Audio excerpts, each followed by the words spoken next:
Mistoqsi biex jgħid x'in il-pożizzjoni tal-Partit Nazzjonalista dwar il-liġi tal-identità tal-ġeneru, il-kap tal-Oppożizzjoni Simon Busuttil qal li din qatt trid tkun ippreżentata.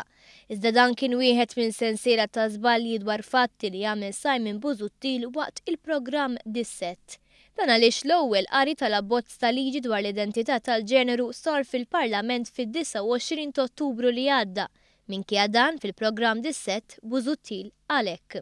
Il-Partit Nazzjonalista għandux pożizzjoni dwar il-liġi tal-identità tal-ġeneru. Din hija liġi li trid tiġi ppreżentata. Min barra li din il-liġi tinsab fuq is-sit tal-Ministeru tad-Dialogu Soċjali għax qed issir konsultazzjoni dwarha, tinsab ukoll fuq is-sit tal-Parlament. Naturalment, dan għax il-liġi kienet ippreżentata hemm, però Simon Busuttil min għalih mod ieħor. Però il-liġi għadha ma ġietx preżentata lilna fil-Parlament u għad irridu niddiskutuha. Intant f'dan il-programm Busuttil reġa' kien mistoqsi wkoll dwar l-astenzjoni tal-Oppożizzjoni fil-vot tal-Unjoni Ċivili. Nuqqas ta' pożizzjoni ħadtu fuq l-Unjoni Ċivili, il-fatt li astjeni.